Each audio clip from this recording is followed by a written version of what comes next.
Okay, we spoke yesterday that okay, guys, over there in the back, we're good? Michal, how we doing? We spoke yesterday that the 10 plagues are punishment to Paro, but while this punishment is happening, there's another thing going on over here. It's to make the belief, to make it stronger. It's a lesson, also a message for the Jewish people to see, oh, somebody is running the world. This is a creator that created the world, and he's changing nature. And that's what's going on. The two things are happening over here together. Hashem is punishing the evil people and getting a punishment to what they deserve for what they did, and a lesson and a message to show the good people, here, look what's happening. Hashem is controlling the air, the fire, the earth, heaven, everything that exists in this world, Hashem is controlling, and that's what's happening. The changing the nature, punishing the Egyptian in the 10 plagues, killing the animals, controlling the Nile, changing the Nile to blood, is showing that Hashem is controlling all the world and always. Hashem is in the details, in everything, all time. That's what's really the idea. In the details and all time. And that's only, the idea of how Hashem runs the world. This is a perfect example.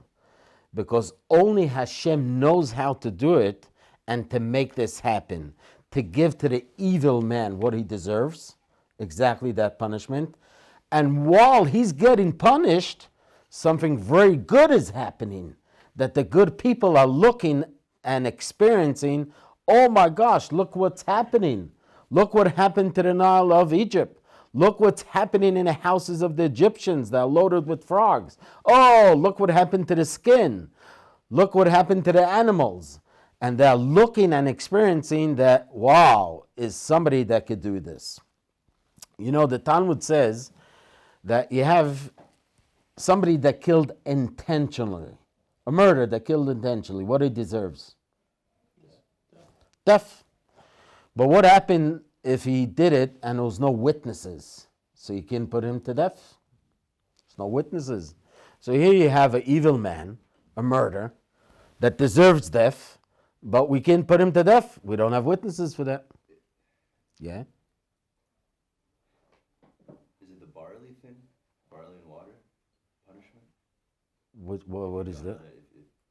Put him in a room with barley and water, and he ends up eating the barley, drinking the water, and then he just expires? No. That's something else. You're talking about a sota, a woman that was suspicious. Yeah, that's something else. Totally something else. So you have in the world, guys, a situation that somebody that deserves death, and we cannot punish him. There's another guy that killed accidental guys. What did he deserve in Jewish law? He has to go to the city of refugees. He should go to the galut, to the exile. So you have another guy that killed accidental, and again, no witnesses. So he's just walking free. You know what Hashem does? Brings them both to the same place. And Hashem will work it out in the following. This is in Tractate Makot. Hashem makes the guy that killed accidental go up the ladder. And he falls in the middle of climbing the ladder. He falls. On who does he fall? On the guy that deserves death. So now you have witnesses for this, that the guy was going up the ladder. He fell. He fell on the person that deserves death. So the person that deserves death and we couldn't kill him, well, he's dead. He got his punishment. Right? That's it. He's gone. Right? The person that deserves exile, now we have witnesses that he killed accidental. So Hashem will work it out that these two people will get exactly what they deserve. The guy that killed intentionally is going to get his death, and the guy that killed accidental will now go to the exile because we have witnesses that he killed accidental. So that's the idea. This idea of the Talmud, right? That's the idea exactly that Hashem runs the world. Hashem calculate exactly what each one deserves, and Hashem is punishing the Egyptians exactly, giving them what they deserve. And in the meantime, while this is happening, we said how long took the 10 plagues? How long? A year, a whole year. While this year, the Jewish people are really going the exercise, the training of the emunah in Hashem. The Jewish people, you have to understand, were there for 210 years. They have this culture of the Egyptians. We said yesterday they lost everything. Only 3 things were left, almost everything, we should say. The only thing that was left that identified that they're Jewish is the clothing, language, and name. So they're almost totally lost. In order to prepare them, to redeem them, to take them out of Egypt, and to give them the Torah, has to be a process. And this process is happening in a year. They're experiencing, they're living in Goshen saved. They see all what's happening to Egyptian and they're saved. That shows them that Hashem is controlling the world, not 99%, rather 100%, like we said. So that's the idea. Besides the punishment for the Egyptians is the benefit, the exercise, the training for the Jewish people that they should see, wow, look at this Creator. He's controlling the world. And that could bring them to the point that they will believe, oh, if he could do whatever he wants, whenever he wants, he could probably also redeem us. And that's preparing them for the big redemption and eventually to give them the Torah. They see, they experience, and they're living these miracles to prepare them for the redemption. Oh my gosh, it could be done. Nothing can stop this power. Nothing can stop this Creator. He's doing what he wants whenever he wants. Okay, let's go to the Psukim again. So, chapter 10, page 340. And that's what we said yesterday. Vayomer Hashem el Moshe, Bo el Paro, come to Paro, ki ani hichbadeti et libo. I heard in his heart, he's still tough, vet lev avadav, the heart of his servants, of his people, leman shiti, that I should put, ototai, my wonders, eile bekirbo, I should put them amongst him. I'll show him everything, all what's possible to do in different aspects and different things in the world, all what could be done, I'll do. Is it fire, water, earth, heaven, the sand, everything that is possible we'll use to punish him. Verse 2. Uleman tesaper, you will tell it over. Now this is also very crucial, not only for that generation that experienced the miracle, the Torah wants that we should remember this and we should tell over the children. That generation that experienced, that saw this happening in front of their eyes, they should tell it over to their children. Firsthand, we were there in Goshen and we saw all this happening. We were saved. We have water to drink. The frogs didn't come into us. The dangerous, crazy animals didn't attack us. It didn't step in Goshen. What? How? How it could be, guys? The neighbor right next to us, he was punished, and we know. Tell it over to your children. Uleman tesaper boznei bincha, your children, your sons, uven bnicha, not only your sons, give it over to your grandchildren. Et asher italalti, what I tricked and I punished b'mitzrayim, ve'tototai, the wonders, asher samti bam, ve'adatem ki ani Hashem. Okay, verse 3. Vayovo Moshe v'Aaron el Paro, vayomru elav, ko amar Hashem. This is what Hashem said. Elokei Ivrim, the God of the Hebrews. Ad matai, till when me'anta, you refusing? La'anot mipanai. For how long? Till when you're refusing to answer me, to send my people. Shalachami ve'yavduni.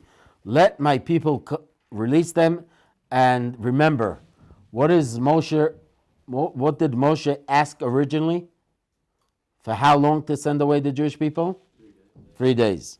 Remember that.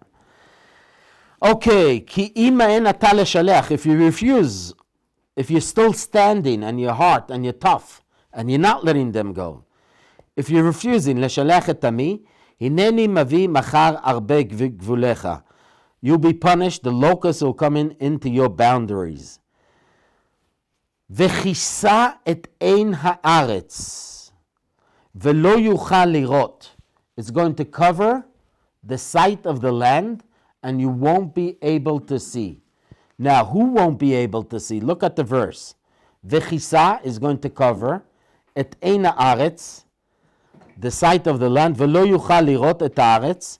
Ve'achal is going to eat the locusts that will come in, will eat the leftovers, what was left from the hail, right? Before this plague was hail. Whatever the hail didn't ruin, now the locust is coming to finish. Hashem, again, intentionally is doing it in stages. He wants to show him control of everything that is possible, and hail will take care of part, and the rest, the locust will finish. But who won't be able to see, guys? What says here? It's going to cover the land, and who won't be able to see? Oh, so some say that there will be so much locusts will come in. You know they come in groups, yeah? They come thousands of them in groups. So it will be like a cloud that will cover the land of Egypt, and you won't be able to see. So it's referring to the Egyptians. Some commentators say it's going on the locusts. There will be so many of them, they won't sense, they won't be able to see what they are eating. The Kli Yakar says, it's a very interesting idea. The Kli Yakar says, when a man eats and he sees what he eats, he's satisfied with the eye. And that's part of the sense that we have, is to see, to appreciate with the eye. So the Kli Yakar says that, interesting idea. He says that a blind people eat more because they are not satisfied with the eye. When they bring to you a nice portion in a wedding or in a restaurant, you give a nice look on it, right? What I'm eating. Wow, a nice piece of steak, a nice piece of potato. So you're satisfied. That already gives you pleasure and a little bit satisfies you by seeing it. The blind man that cannot see has to eat more. So he's saying this is part of the plague. It will be so dark that they won't see what they're eating. So just to increase the plague, to make it greater, there will be so many of them, and it will be so dark they won't see what they're eating, so they won't be satisfied. So they'll eat even more. So it's just another detail, according to the Kli Yakar, to make this plague even greater. So it's not that the Egyptians won't able to see, it's the locusts won't able to see, and that makes the plague even greater, that they'll eat and won't be satisfied. Okay, so that's that.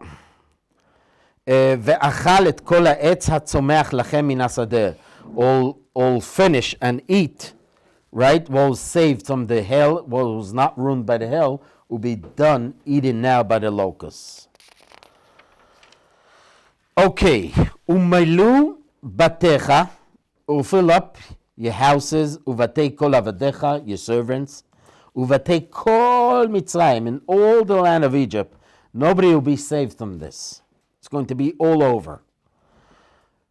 Lo ra'u avotecha, your fathers never saw something like this. They never saw an attack of locusts like this. Your father, your great-grandfathers, v'avot avotecha miyom hiotam al adama. Nobody in Egypt ever experienced a plague so big, so terrible. Ad hayom hazeh, vayifen vayetze me'im paro. So this is one of the warning that Hashem, again, is saying to Moshe, warn Paro. Not every plague got a warning before. Some did, some didn't. And this is one, yes. And Moshe is not waiting for the answer. He gives him the warning and he leaves. Gives him the warning, hey, this is about to happen tomorrow. And he's not waiting for the answer and he leaves. Okay, Vayomeru, verse 7.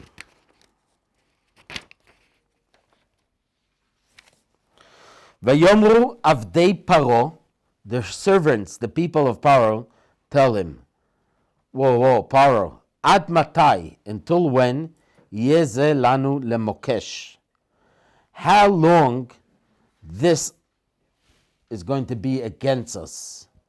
How long you have in mind to keep the Jewish people? Isn't it enough?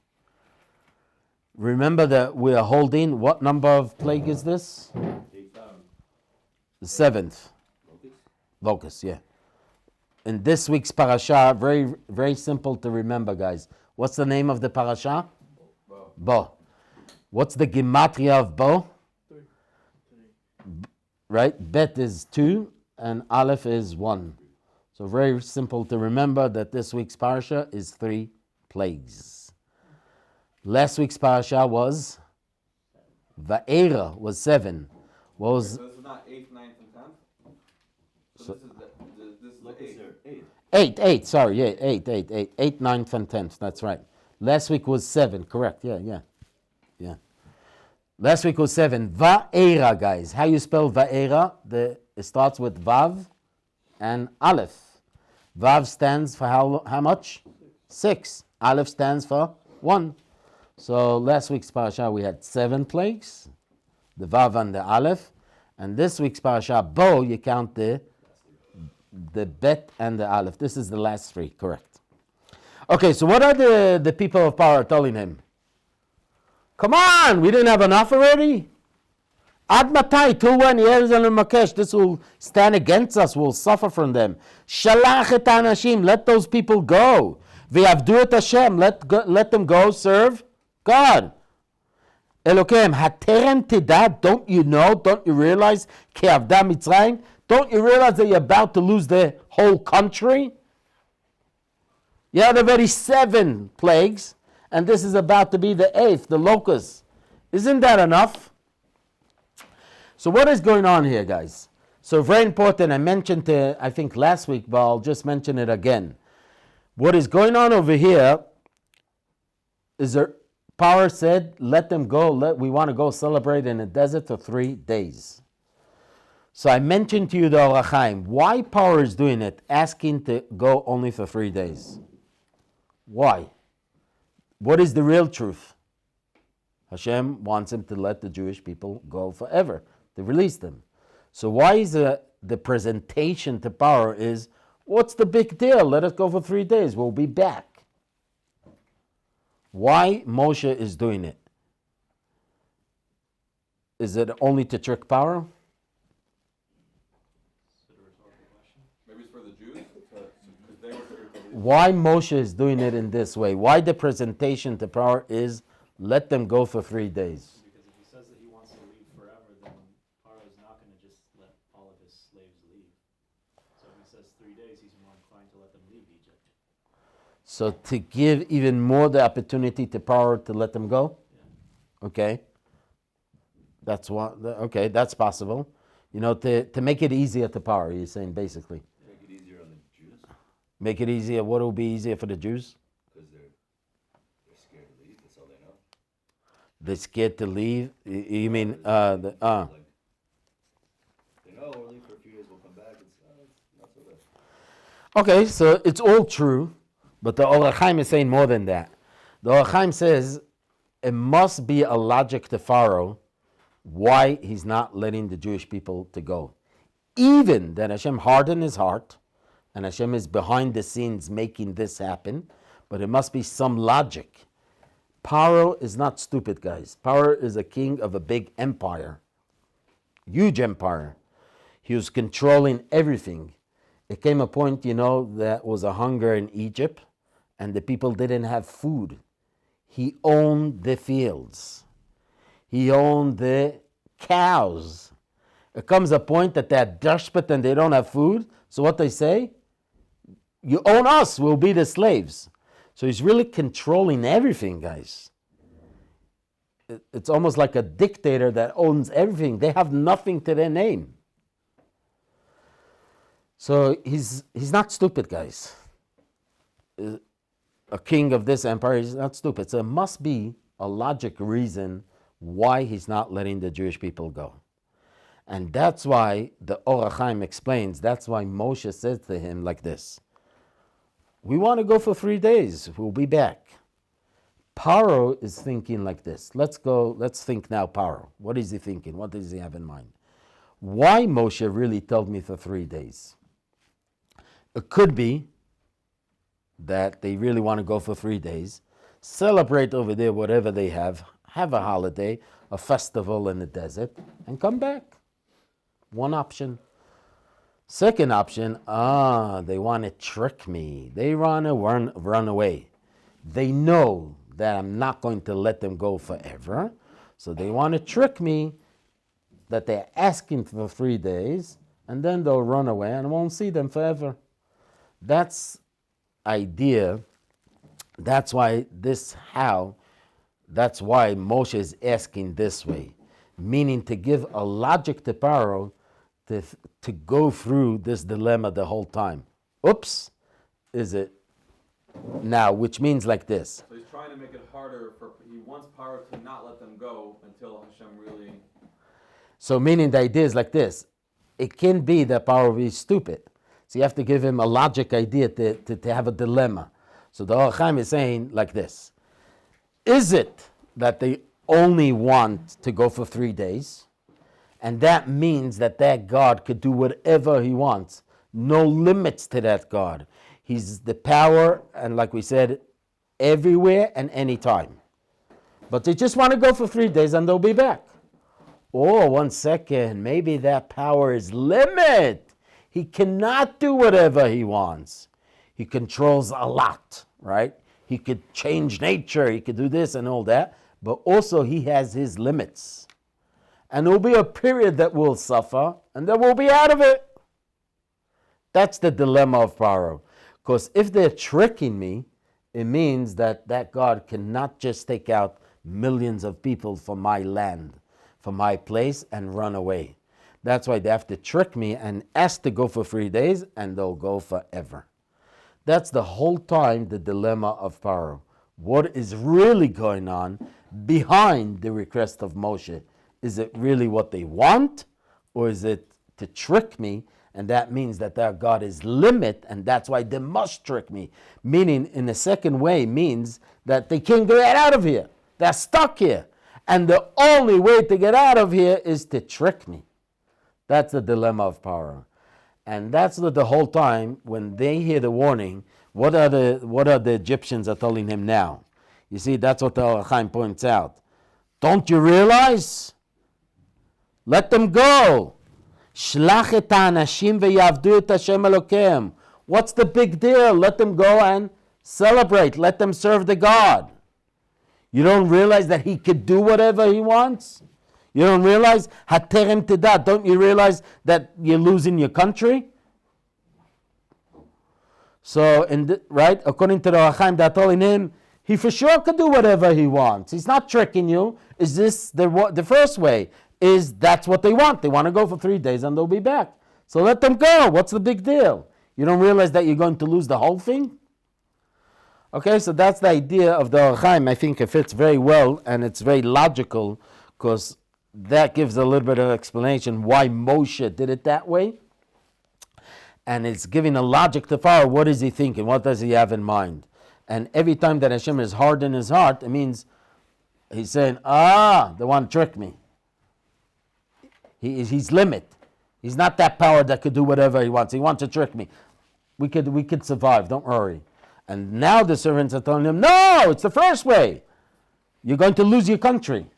Let them go. Okay? So that's always what's going on. Okay, verse 8, let's continue. Vayushav et Moshe vet Aaron el Paro. What happened now? Who's calling them back? Pharaoh. Vayushav. He called them back. He's taking the initiative to call Moshe and Aaron back. Vayomer lehem, lechu, go, ivdu et Hashem, go serve Hashem. Mi ve'mi ha'olchim. Who are the ones that are going? Again, the Kliyakar. What is Paro asking? Mi ve'mi ha'olchim. What What is he asking? Moshe, Who are the ones that are going? Me, what's me? Who? Who and who are the ones that are going? And what Moshe says to him? V'yomer Moshe b'nei ureinu, our youngsters, skenenu, our elders, nelech, we're going to go, b'bneinu, our sons, bnoteinu, our daughters, betzonenu, our cattle, b'kareinu, our cows, nelech, ki chag Hashem lanu. So in different words, Moshe is saying to him, well, we have a big celebration. Everybody must go. The Kli Yakar points out, and he says to him he points out and he says like this. Look in the pasuk, when Power is asking me, the me haolchim, who are the ones that are going? The way that it's written in the Torah, it says the present. Who are the ones that are going? Really, Power should ask in the future, who are the ones that you want to go? They're not going at the moment. We're talking about the future, whatever it is. Is it tomorrow or in a week or whatever? But really, Power should say, mi v'mi ha'olchim, who are the ones that you want to go. It should be in the present term. So the Kli Yakar explains the following, and he says to Moshe, look at other religions, look at other places, who are the ones that go to serve the God? It's only the men. And that's why he says the present term. He says, mi v'mi ha'olchim, look now, as we're talking, look what happens in Egypt. Look what happens in whatever, India. Look what other places do. Look what other religions do. They go only the men. And what does Moshe say? We go everybody.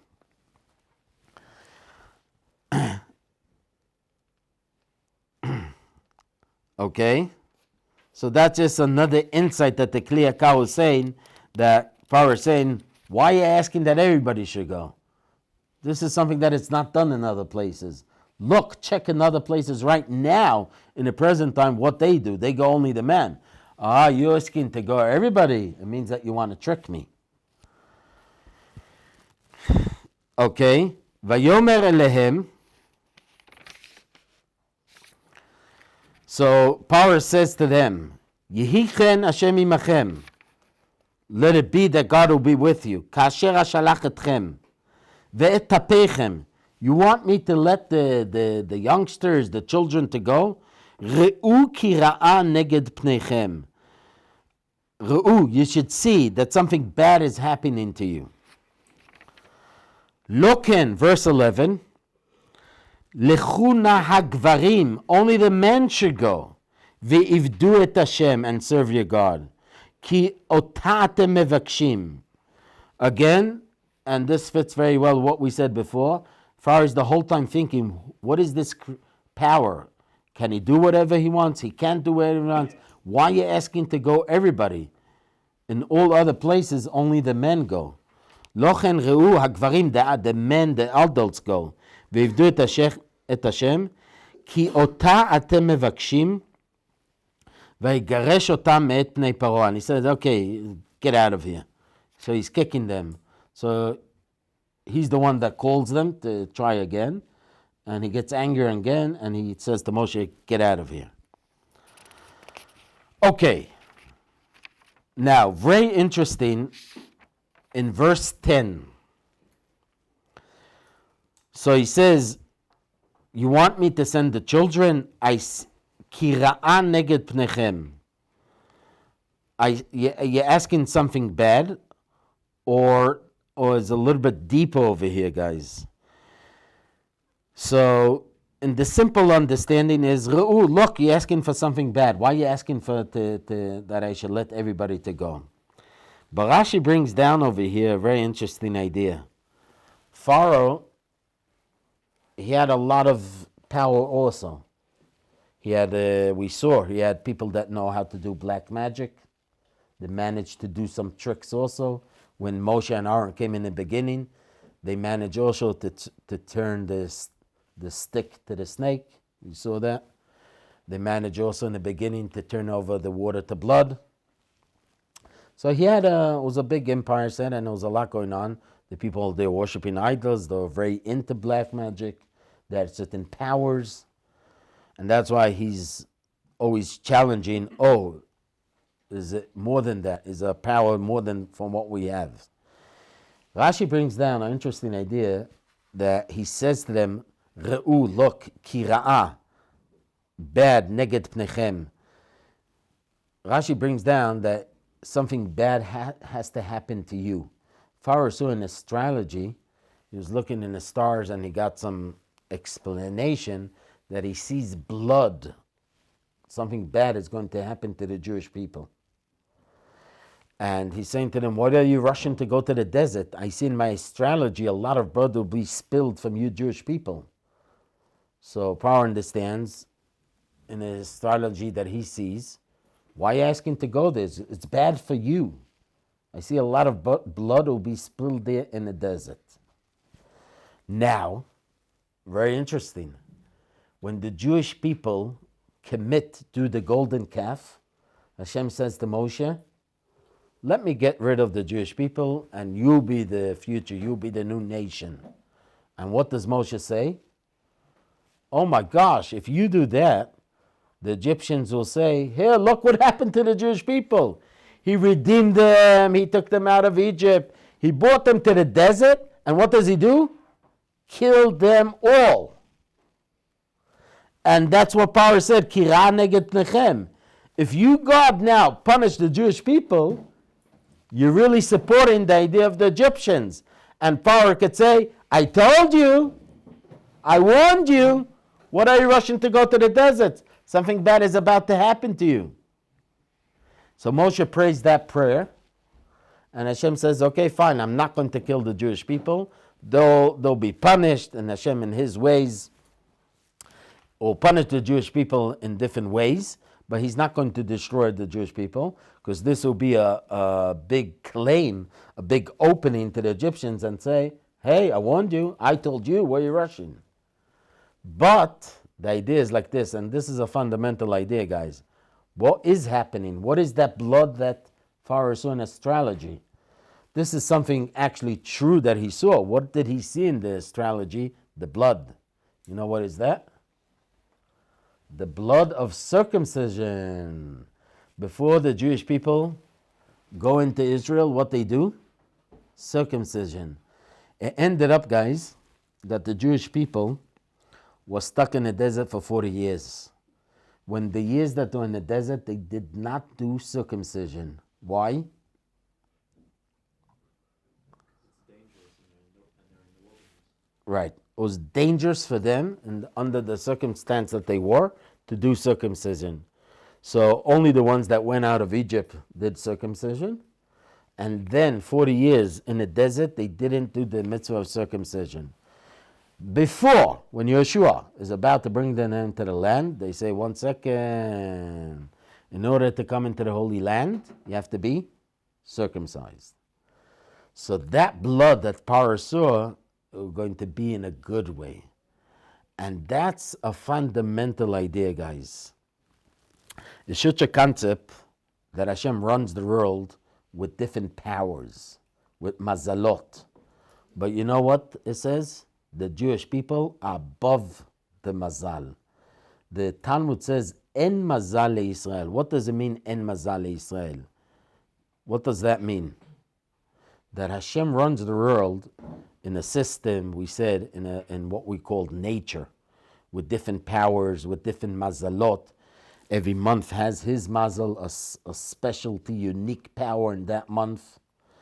But the Jewish people, Hashem could change things around. Hashem knows and has a different relationship with the Jewish people. Hashem could change nature, just like what's happening now, the 10 plagues. Hashem is changing nature, punishing the Egyptians, showing the people that he's controlling everything. Hashem is changing also that blood. Your Pharaoh saw the astrology, and you're thinking that the blood will be of the Jewish people being killed in a desert. That's what you saw it. And you're warning them, be careful. Why are you rushing to the desert? Something bad is supposed to happen to you. Kira'ah, something bad is waiting for you. But guess what? Hashem turns it over to something good. That's the blood of the circumcision coming to the land of Israel. And that shows again, guys, this idea, the special relationship that Hashem has with the Jewish people, that when astrology could show you something, but it's not the final thing, guys. It depends how the Jewish people will act and behave. That blood that Farah's thinking, oh my gosh, you'll be dead over there. I see blood, a lot of blood's being spilled over there. That could be the blood of circumcision in favor of the Jewish people to bring them into the land of Israel. Okay? So that's another idea showing us how Hashem works out things in favor of us. I just want to finish with the following, guys. So talking about these great miracles that are happening, talking about how Hashem wants to make our emunah and bitachon stronger, and that's what we're experiencing over here. That's the purpose of the 10 plagues.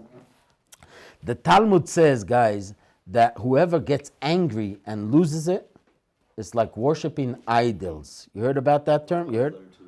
It says, Kol hakoes, whoever really gets angry and loses it, it's like worshiping idols. Why? Is it so terrible, guys? You're putting yourself before Hashem. You're putting yourself before Hashem. What do you mean? Because if you're angry, then you're essentially making a decree that something is not going the way you want it, as opposed to not going the way Hashem wants it, which everything is the way Hashem wants it. Oh. So you should have no reason to get mad if everything is Hashem's way. Okay, very good. Very good. Right. So very good. You heard what Eliyahu said, guys? Whoever gets angry, why is he getting angry?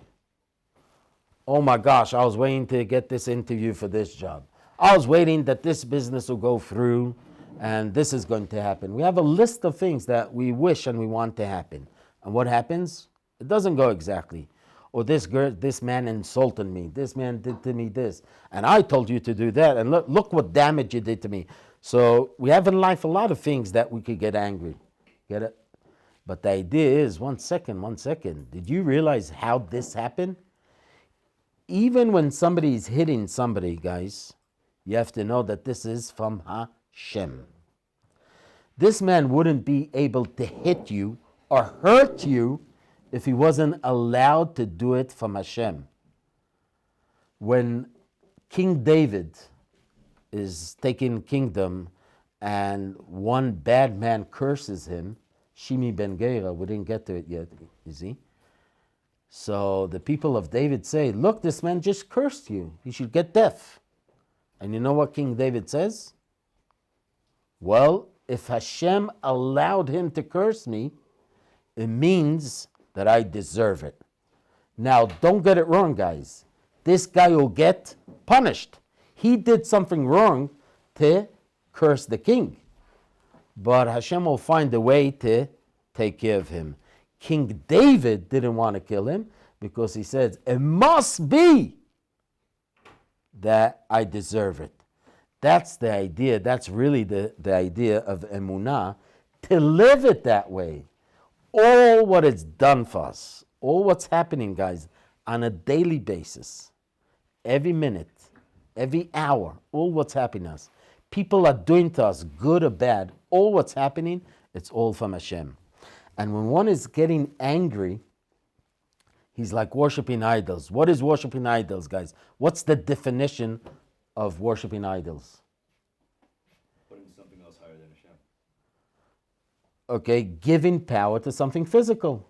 You're saying this thing has power. The sun, the moon, whatever it was, people were relating to something physical and making it spiritual, making it holy, putting something before Hashem or next to Hashem, giving to something that doesn't have no power and giving him power.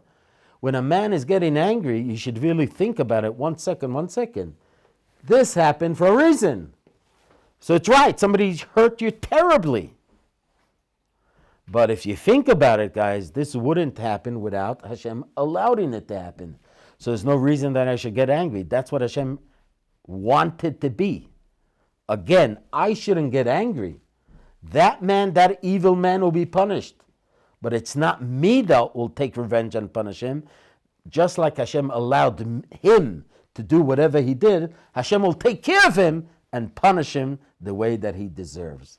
That's how we have to live the life, guys, and that's actually in the prohibition. A Jew is not allowed to take revenge. Why?